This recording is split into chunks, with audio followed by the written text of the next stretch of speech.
Hi everybody, this is Pete McGilvery. I appreciate you guys taking your time today. We're going to be going through the SWEPT implementation of the latest version of the Type 2 interactive form today. With that, we've got Ruth Roaza, who's going to be going through the independent module. She'll also be joined by Stephanie Clemens, who's one of our help desk staff that is the lead developer on this particular effort and will be walking us through the application. As we go through this today, just so you guys know, we are recording this and we are going to make it available to you as well.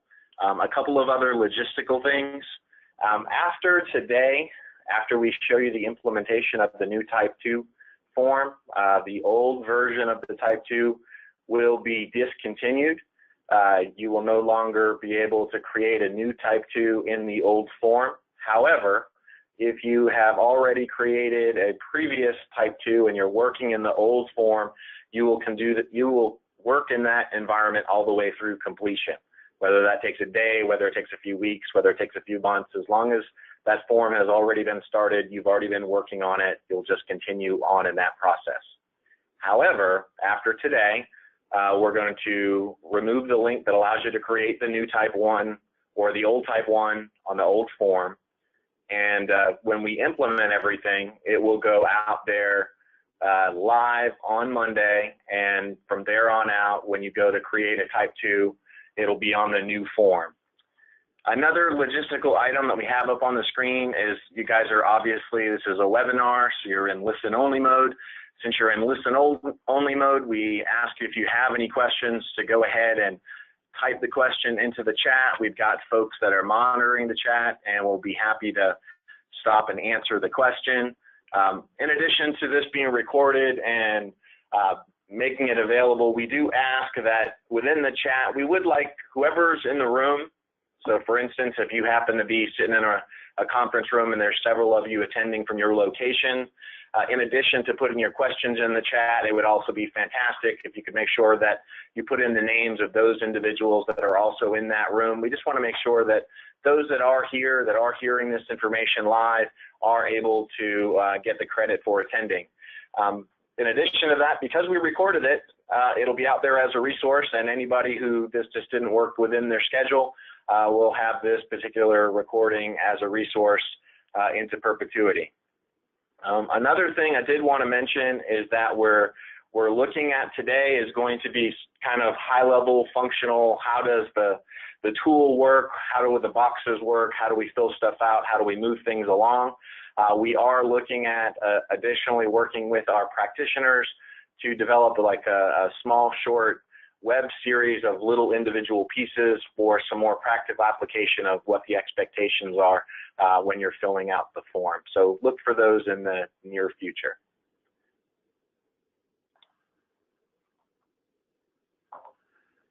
So as we talked with the topics, the agenda for this afternoon and what we're recording is that we're going to be first looking at a reviewed sample. We're basically going to start with the end, show you what the resulting end product is. Then we're going to show you the demonstration for how we move it through the system. Then we're going to finish at the end also with the end PDF involved as well, so you can again kind of see how it was built and how it looks. And then of course we'll have the QA/QC. If you have any questions, you can add them into the chat. We're happy to answer those questions at the end. I know I said QA/QC, but really I mean Q&A. That's a little different. You guys will not be doing QA/QC. We will be doing QA, however. So if you've got anything, go ahead and just put it in the chat. With that, Steph, let's go ahead and open up the PDF. And let's kind of focus on what the end is. She's jumping to it. We'll get it in just a second. Okay, so if you think about, one of the factors for why we spent a lot of time, a lot of effort, you guys have all been a part of it, to develop the latest version of the Type 2. It was to have a consistent look and feel to the Type 2 that is consistent not just within the districts, but in all Type 2 statewide. And so there's a lot of functionality, and what you're doing within the interactive form is you're building this resulting PDF. And you'll notice the beginning part, we've got a standard cover page that has the project details. It has the MOU language on there. There's some other standard language in there. It's signed by the director. There's a new second page that pulls together contact information relative to consultants. There's some of that. There's some standard statements relative to Title VI or coastal zone consistency. We've got a table of contents for how things are consistently organized. Let's just stay there for just a sec. When you go through can I see the top of that one? You'll notice we start off with the project information, project details, purpose and need, planning consistency. Another page I do want to show you real quick is the environmental analysis summary. You can notice that you can click on any one of those and it gets you right to that portion of the form. Those that have been working within PD&E and have developed previous Type 2s, you're very familiar with sort of this layout. Just so you know, while you're interacting within the SWEP system and the Type 2 implementation, you're actually populating this particular form while you're answering the questions. So if we think about what a Type 2 is, by definition, a Type 2 can have no significant impacts. And what you notice across the top there is significant impacts, question mark, and then you see yes. Well, to be a Type 2, the answer needs to be no on all of those. So as you're working through the interactive application, if you happen to hit anything that takes you where you would feel like you needed to answer yes to significant, it would then prompt you to go contact OEM, to talk to your project delivery coordinators, to discuss what's going on with the project and make sure that we're actually working on the right class of action for this particular project. So there's a lot of engagement. To stay to a Type 2, you can't have any significant impacts. So when we get to the question and answer part, everything is going to be defaulting to no, and you'll have the opportunity as you're thinking about your project, as you're doing the analysis, as you're documenting things, as you're providing your responses, you can also highlight things as an enhancement if that particular issue happens to be an enhancement from this project, as well as whether or not when you're evaluating a particular issue, whether or not there's any involvement at all. If there's no involvement, there's opportunities through the questions to get to a no involvement selection. And this overview chart is then populated by those individual selections. So it's not something you're going to do individually, but just the nature of working through the Type 2 form itself, it populates that. So I think that's probably enough for now. Like I said, we're going to sandwich and get you through. Here's an overview of the PDF. This is what we're trying to get to. And now we're going to go through the application itself and show you how it works, how you develop it, how you pass it along, how people review it, and then know that in the end, this product is the end result that we're coming back to. So I think with that, I'm going to turn it over to Ruth, and we can begin walking through the application. Okay, so we're actually going to go through two different scenarios here, because one thing we've done with the Type 2 is we've integrated the environmental document submittal and review process. So our first project that we're going to be looking at is a Type 2 where there's a team been set up, the project has been started, and the editors are starting to review the project, but they are partway through and they're just going to be sending it directly to the PM.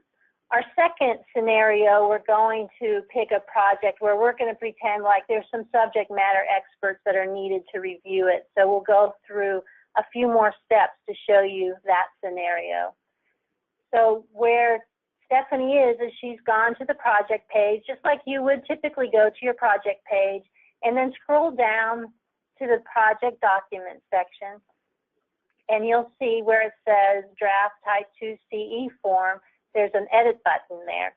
If you hadn't started your form yet, it would say create. But after you've created it and started working on it, it says edit. If you haven't started your project yet and you want to just go start working on the Type 2 directly and set up at the same time, you go under Project Input and Setup, and there you'll find the Type 2 CE determination form. So let's just go ahead and click the Edit button, because this will take us directly to the form with the FM number and the project that we're already looking at.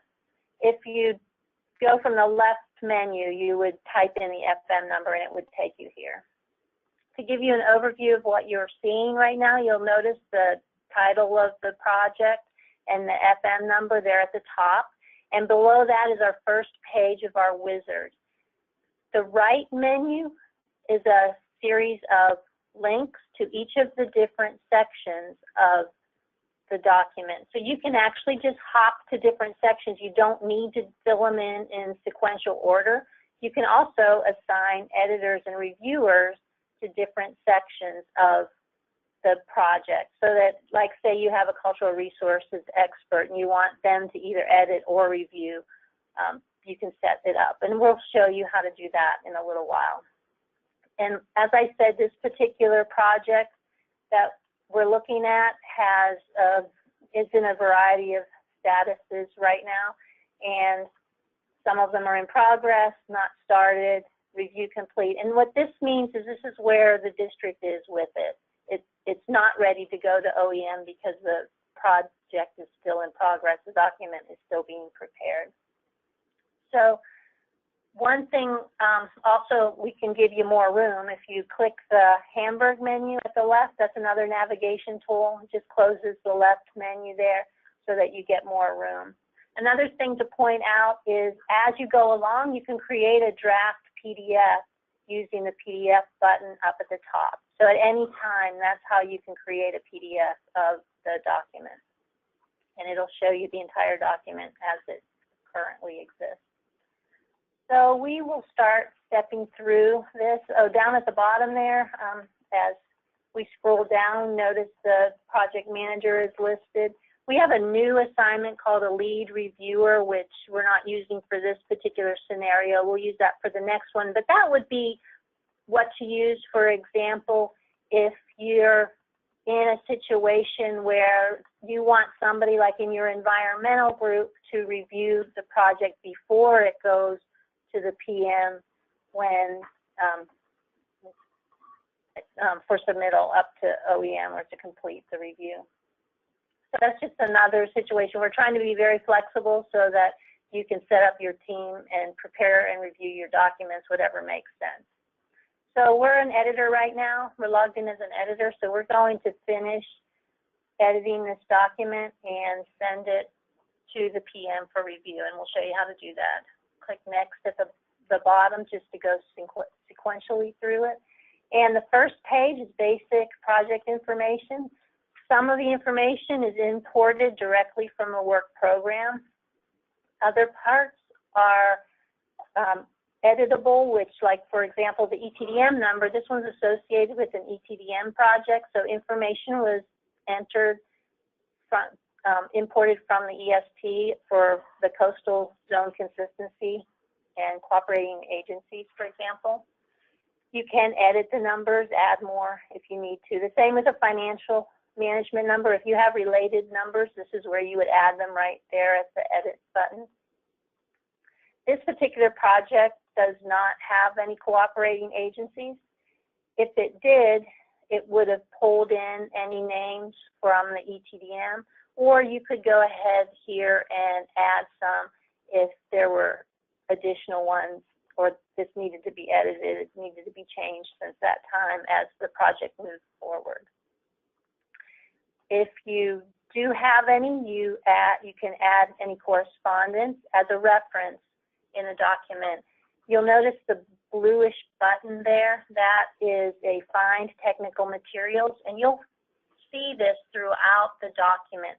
And that is a way to attach a document that you want to refer to, that you want to list in the section for technical materials, which is, that's how you remember it, the technical materials, so it's going to go in the technical materials section. It's not actually incorporated into the document. But if you haven't uploaded it and you haven't stored it in SWEP in your project file, it will be stored there for you. Further on down, we have standard entry fields where you can enter your contact information for the cover page.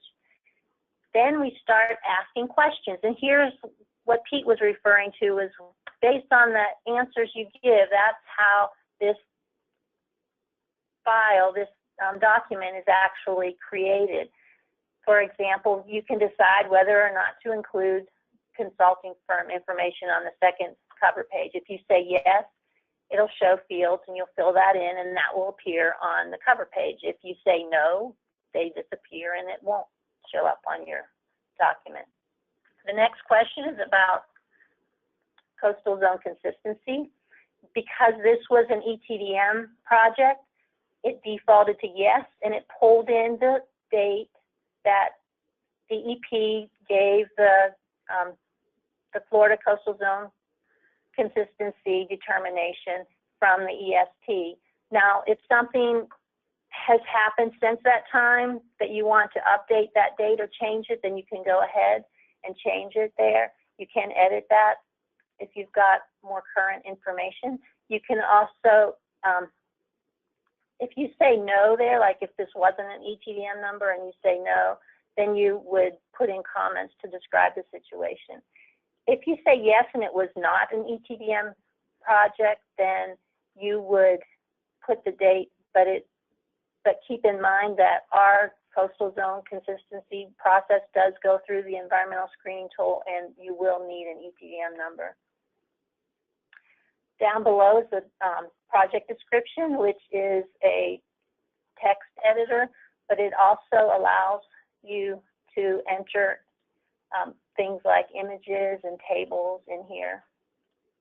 For example, Stephanie's showing us how to enter an image. This is the project location map, which can be entered directly into this, or as it shows you up in the note up above this, the project location map could be inserted as a separate document on the page after. So if you have a big fold out or map that you want to show as a separate page, it could be uploaded separately.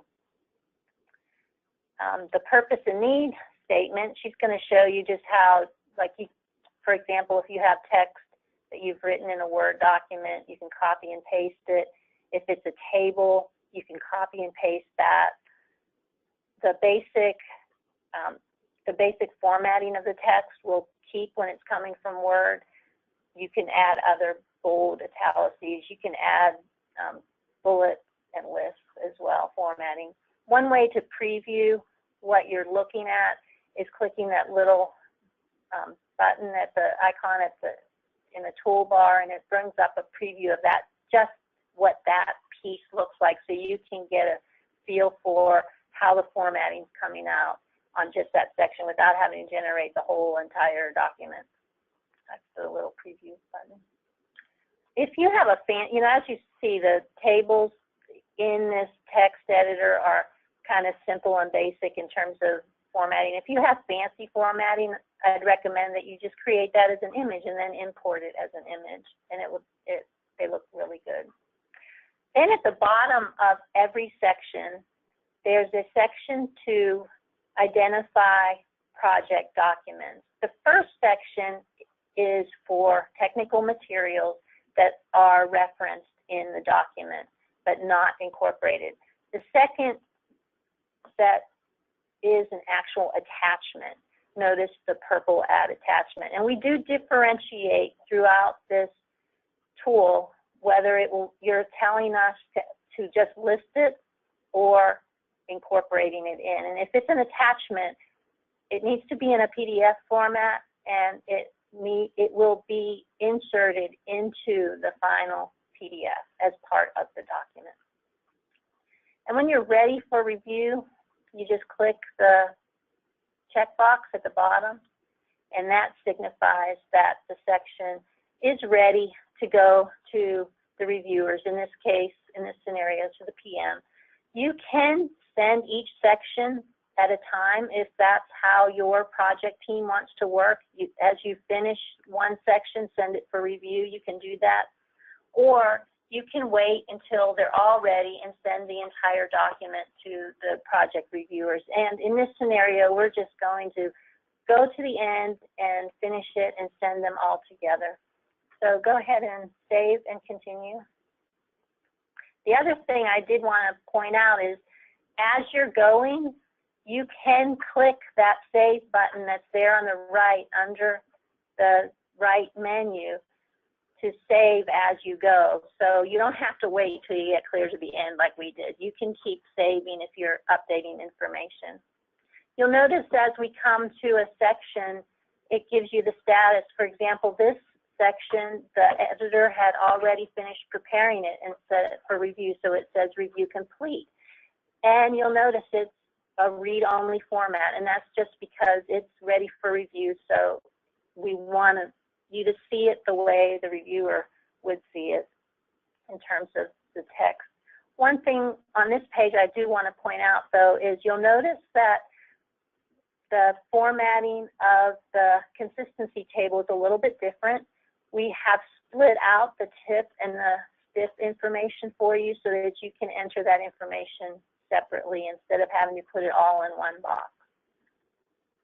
So the information being requested hasn't changed, it's just formatted a little bit more discreetly. And this is showing an example of a project that they've added an attachment. So the attachment is listed there.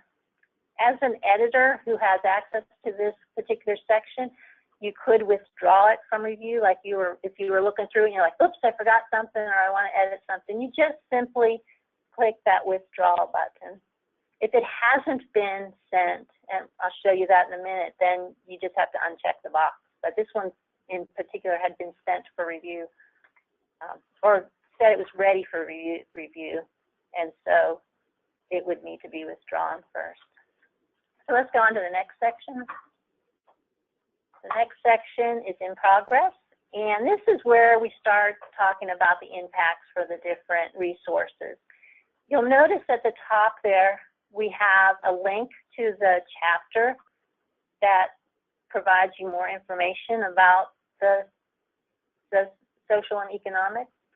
We also have a questionnaire about the significant impacts. And this is where, if you have found that there are significant impacts, you would answer this question yes. It defaults to no. But if you click yes, be aware that it will lock down this form because it cannot proceed as a type 2 CE. So we're going to just say, oops, we didn't mean to do that, so we're going to say no. But if you said yes, there'd be a big red message up at the top, and it would lock it down. Right here, you can also see where the editor had said this is going to be an enhancement to social resources, and it's been checked as a yes, so that will update the environmental summary that Pete showed you earlier.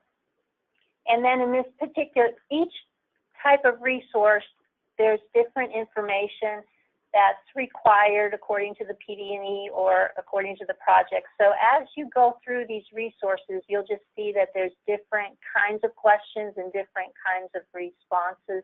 This particular one, there's places to put summaries of information in.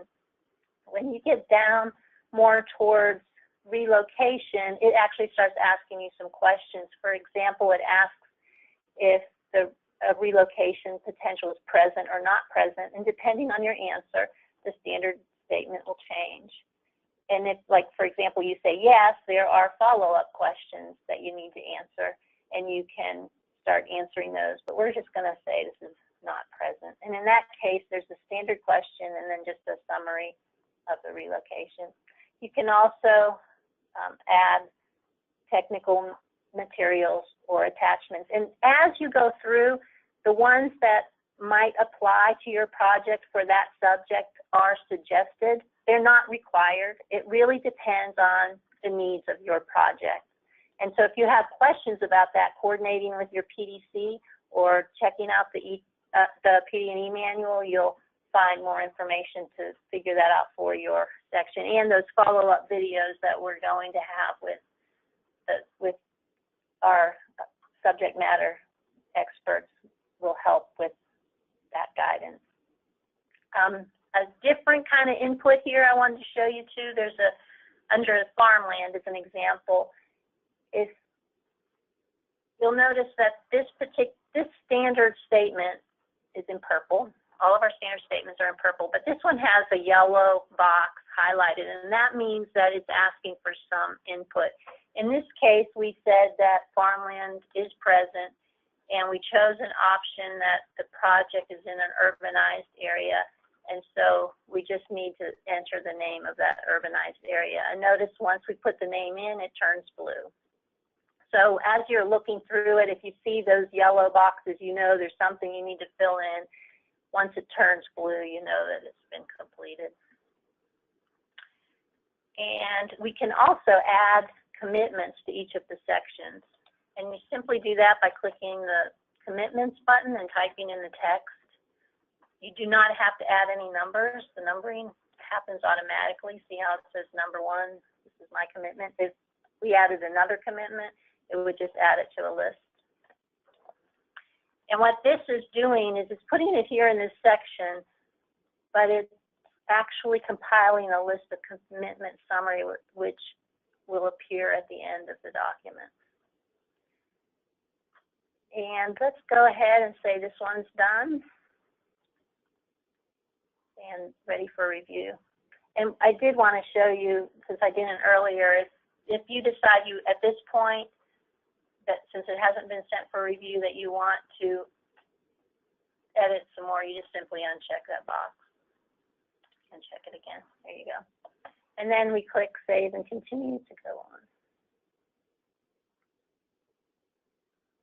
Takes you right back to the top of the next section, and we go down here.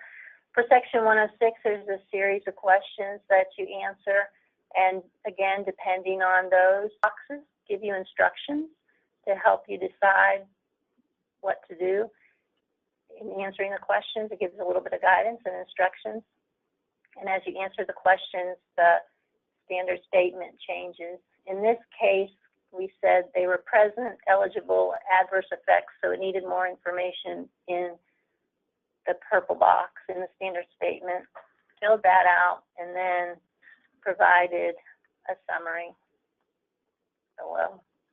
And of course, you'll know based on the specific project what documents are needed.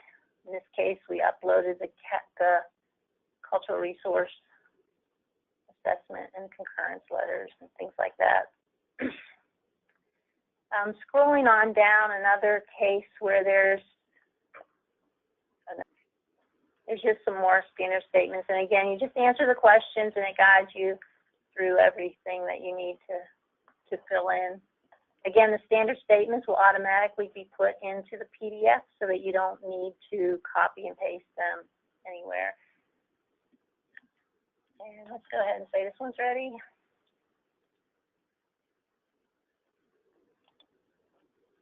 And one thing you may have noticed that once you go to the next screen, whether you're using the button links, it will automatically save for you. Under natural resources, there's again lots of questions. You just answer the questions, go through, enter text, upload the files that you need to. And again, as you upload things, they're automatically put in the file. Under the wild and scenic rivers, there's another example of the standard statement. For example, if it's a designated wildlife and scenic river, there's a pull down because there's just a couple options there. For national park services, you type in the name, and if you just type test river or something, one thing I wanted to show, the standard statement asks for it in 2 places, but once you've entered it in one place, it fills it in both places for you. And then study river, there's only one, so it fills in the name for you, since we know what it is. In this case, somebody's entered the commitments already, and the document will at least pretend it's ready for district review.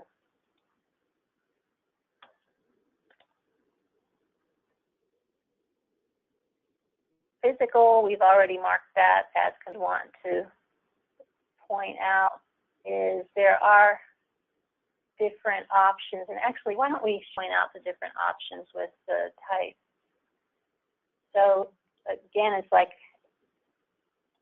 just to show you, you can withdraw it if it needs further edits.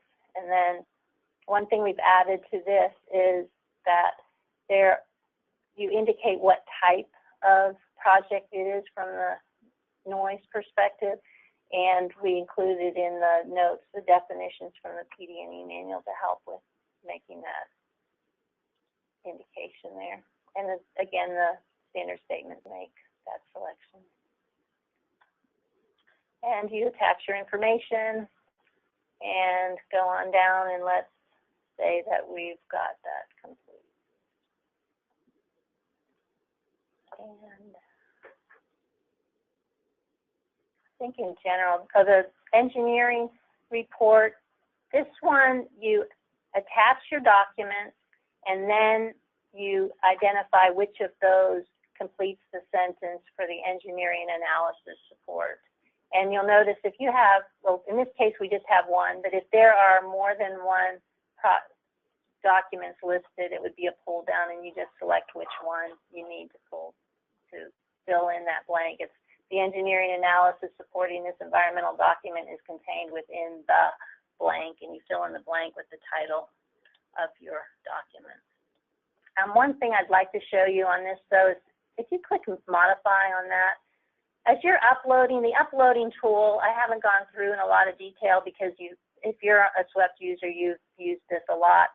But one thing to be aware of is where it says add title or brief description, that is the title that will appear in your Type 2 document under either technical materials or attachments. So the file name doesn't change. That's the field up above where you can rename the file. That's the actual physical file name using the standard naming conventions. But the title is, you know, the title of a document. It's what you would refer to it and what you want the public to see. So generally you want to name it something clear and easy to understand. And, you know, the rest of the questions are fine. In this particular case, you can identify what topic just so that the computer knows where to store it within your files in the project document. Thank you. And let's see, continuing on to permits.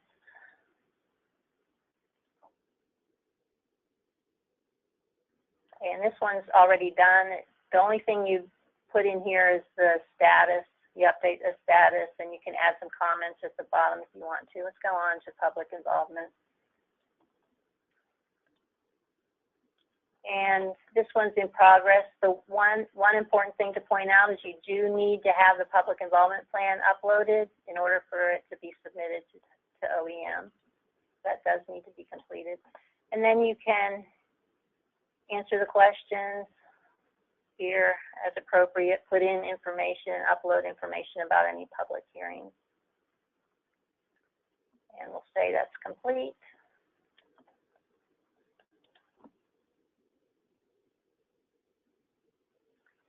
Commitment summary, this pulls the information from all of the different sections, and then at the bottom, it gives you a place where you can add additional commitments if you need to. We'll say that one's ready. The next page is just an illustration really for now. It just shows you where the signature of the OEM director will go and the standard statements as they appear on the PDF.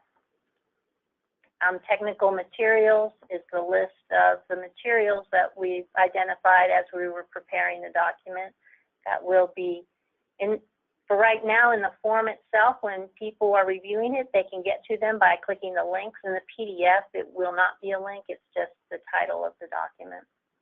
And attachments, here in the form, it's a link, but in the PDF, they will be incorporated and included in the document itself. They're added as appendices. And then the last page, Send for Review, gives us an overall status of this document. And it also allows us to put in any information that you used to see this on the EDS form, and there's just a couple fields that still need to be filled out when it's ready to go up to OEM, but they can be filled out at any time. Like you can have your editor fill it out right now if they know the information, or it can wait and as it moves up the line, fill it out. But when it's ready for district review, you just say which sections are ready to send. Scroll down to the bottom, and there's a button there to send for review. And at this point, it goes to the project manager.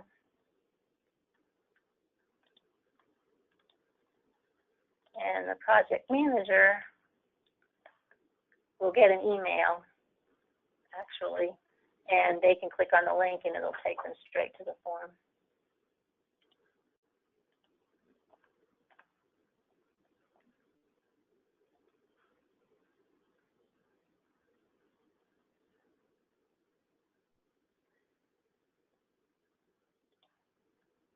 And we'll let the project manager finish the review.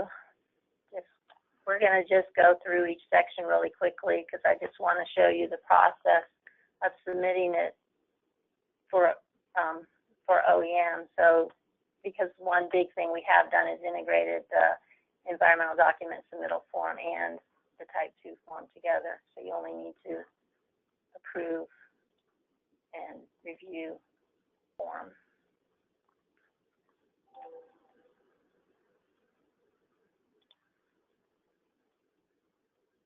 So we'll pretend we're actually reviewing this, but we're not. We're just going to scroll through and say the review's complete. But as you can see, there's these review sections where the PM could add comments.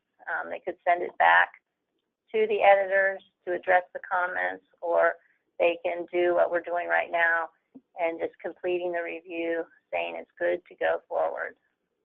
That's what that means. This would probably be a likely course, like if you do have a wanting to review it through ERC or something like that. You've already reviewed the PDF and you're going through and double checking to make sure everything.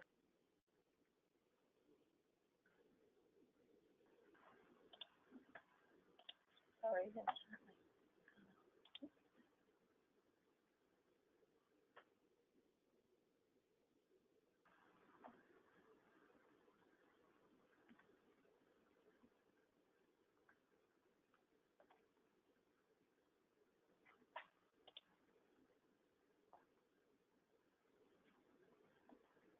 If the reviewer does have comments, when it goes back to the editors, the comments are actually embedded within the form itself, and they can go ahead and submit that. At the top of the section, there's a checkbox where they can either show or not show the comments, so that if they want to see what it looks like without those sections, they can. But we've put in places where people can add comments within each subsection or for the entire section itself. They don't need to add comments at each section, but we've put that flexibility in there because we know some people wanted to be able to add those comments. You can also add an attachment, like for example, if you had your comments in a PDF and you wanted to send it to the editors that way, you could attach it. And now all the statuses, district review is complete, so the OEM for review or approval. So the PM sends it to the environmental manager and the PDM. They get it simultaneously. This is the confirmation form, but let's go ahead and go to the to the view that the PM would see.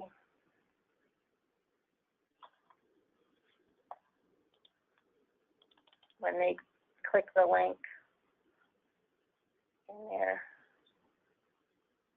notification, they'll just log in.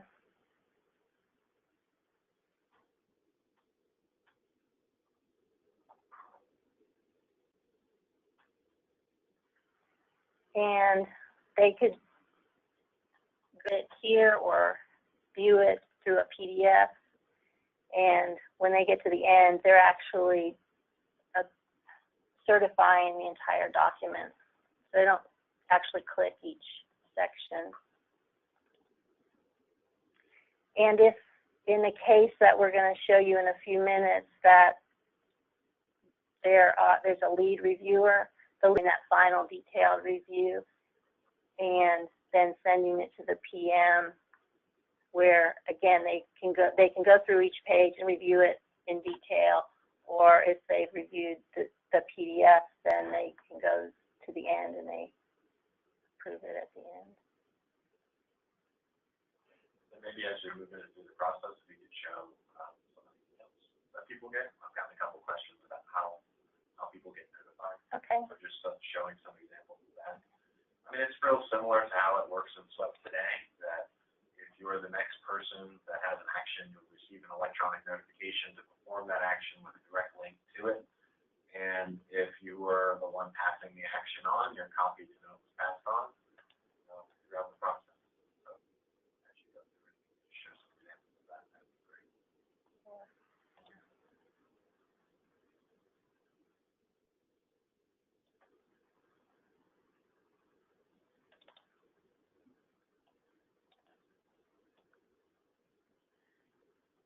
So that top part is stuff that we put in there to check. But where it says actions, it tells who the action is for. It gives information about the general project, and it has a link just to SWEP in general, but then a more direct link to the actual page that the person who has an action needs to go to, has the approval history. In this case, it's going up to, she was showing the one that went up to OEM, so it had the link to their form where they confirm the receipt of it. In the case of like the DEM or the PDM, it would actually have a link to the Type 2 CE form.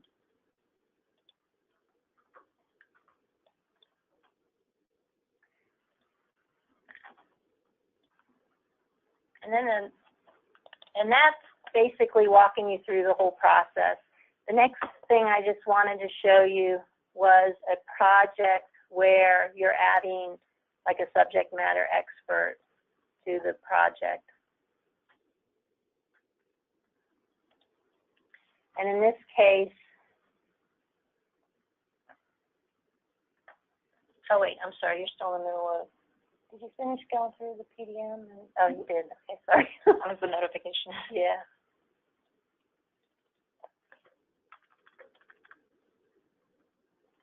So in this case, we're going to log on to an editor, go to a different project, and show you how to add more editors and reviewers.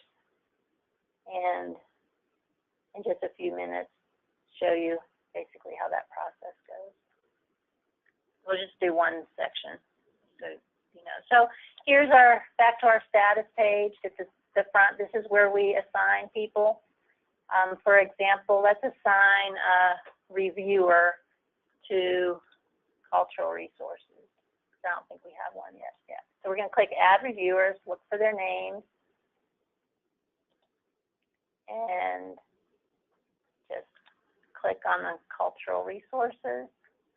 We could edit or remove people from here. One important thing, though, if there is a lead reviewer already assigned to this, but if you're going to have reviewers in addition to the PM, there's first the lead reviewer, and then you can add additional ones as needed.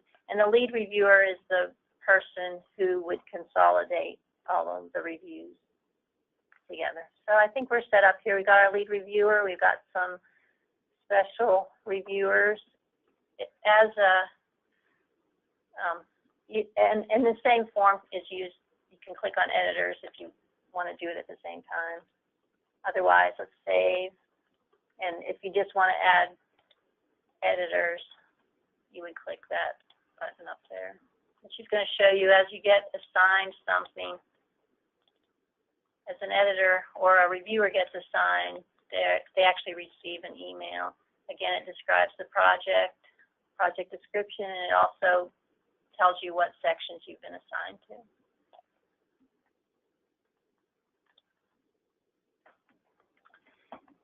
Another thing is, you'll notice one of the sections has already been reviewed. There's a little green check mark that shows that person has finished that review. If there's no green check mark, that means they have not finished their review yet. The people's names are just their initials. You can hover over it, and it gives a little bit more information, like their name and their email address. These editors and reviewers can be DOT employees or consultants. And so let's go ahead and okay, so the social and economic is actually ready for review. So let's go log in as one of those reviewers.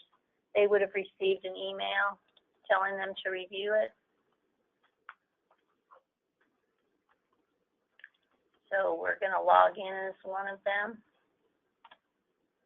and show you how they review it, and then show you how the lead reviewer can respond to the comments.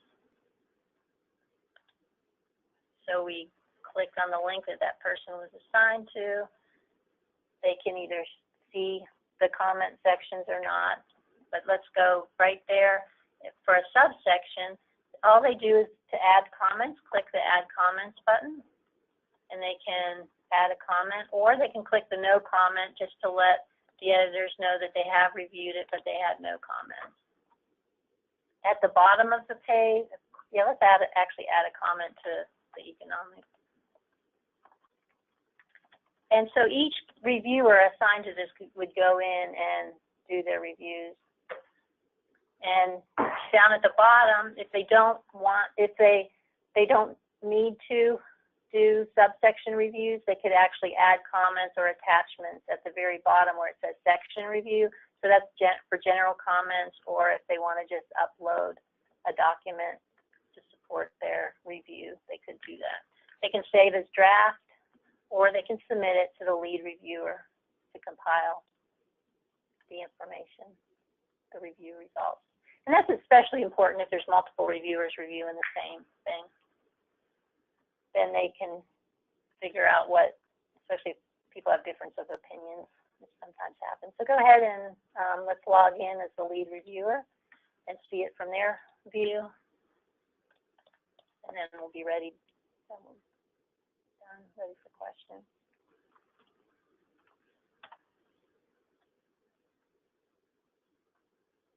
So the lead reviewer, again, is actually assigned to all the sections automatically.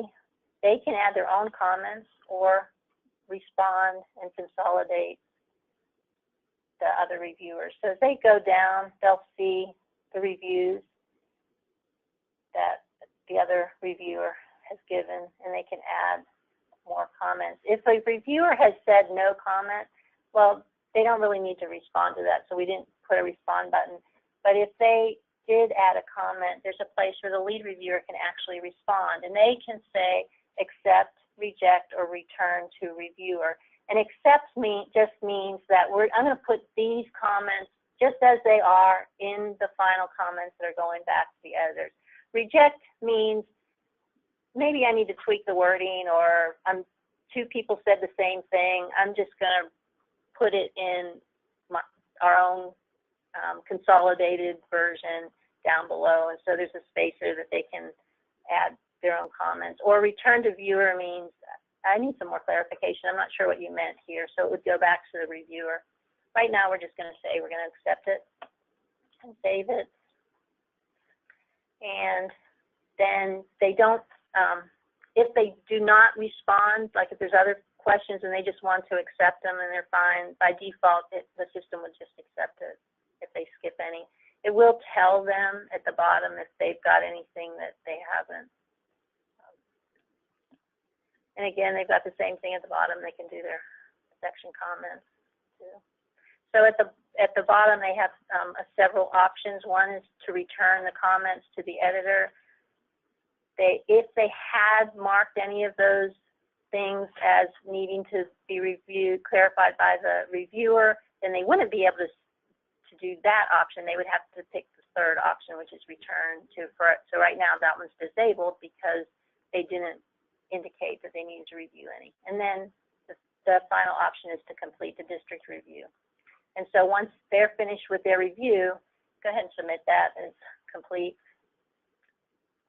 When they finish their review, the review is complete, and as the sections are all done, they can send it to the PM, and it goes through that same process that we saw earlier in terms of that the PM would get it, they'd be able to review it, and they could forward it on to the next person in line. So that's the main highlights of the system. Can I just bring back up the PDF? Yeah.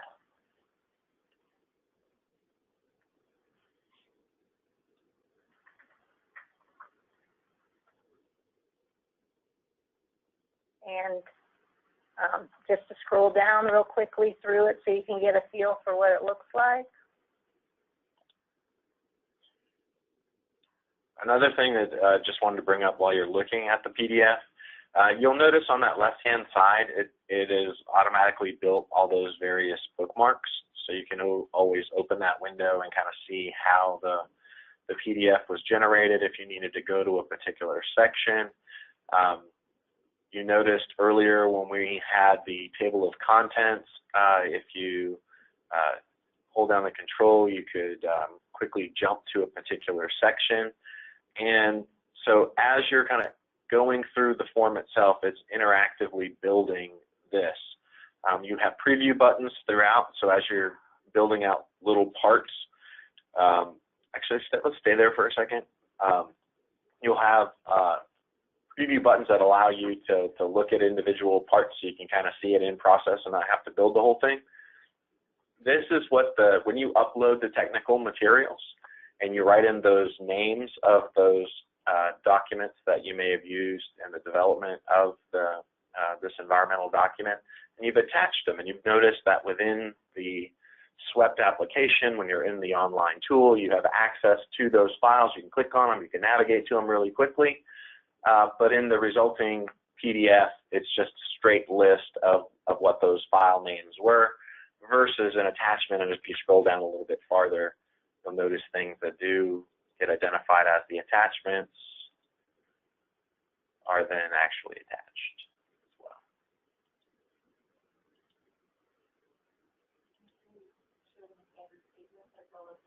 Absolutely. Sure, absolutely. Can you guys jump to one of those?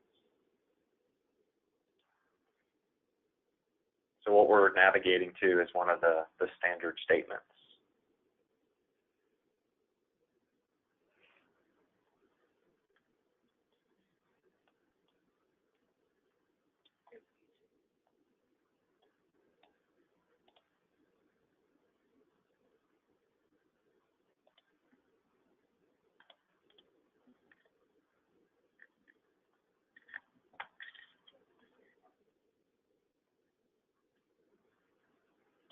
Maybe zoom in a little bit so you can actually see it.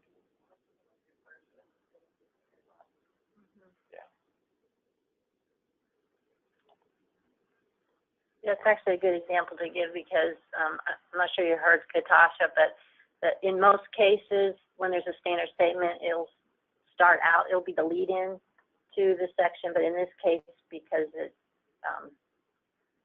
was revised and it's put at the bottom. But so within the interactive form, you'll see that purple show up. You'll see what that standard statement is, and then this is what the implementation is within the PDF.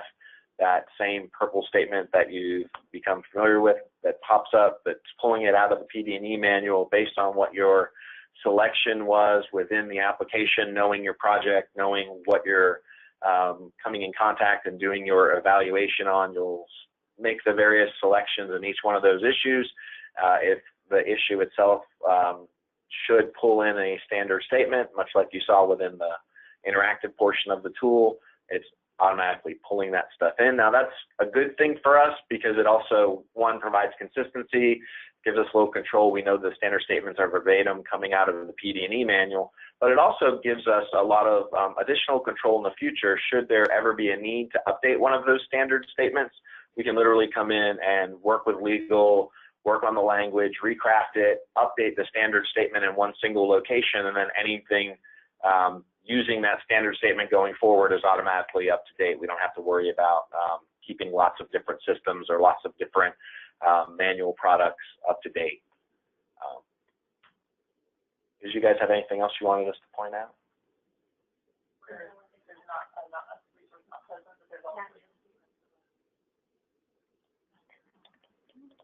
Okay, we're going to jump to natural and down to sole source.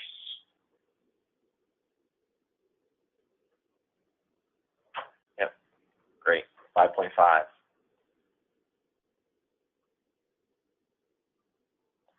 Okay, I think that's what we had for you guys today. If you have any questions, I'm looking at the question box right now. I've been kind of keeping up with it on some stuff, but if you've got anything else you'd like for us to cover real quick, feel free to ask those questions. I'll give it a couple minutes to see if anything pops.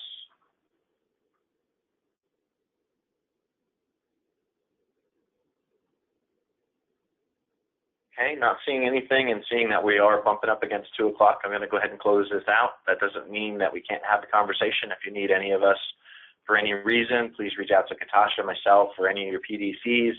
We're happy to talk to you about anything on here. We'll follow up with additional training, some practitioner stuff over the next few weeks. We will also be implementing the new Type 2 form over the weekend. So again, if you're working in the old form, you can finish in the old form. New form will be live on Monday, the 17th of September, 2018. And from there forward, we'll be kind of working from this model. Thank you all and have a great day.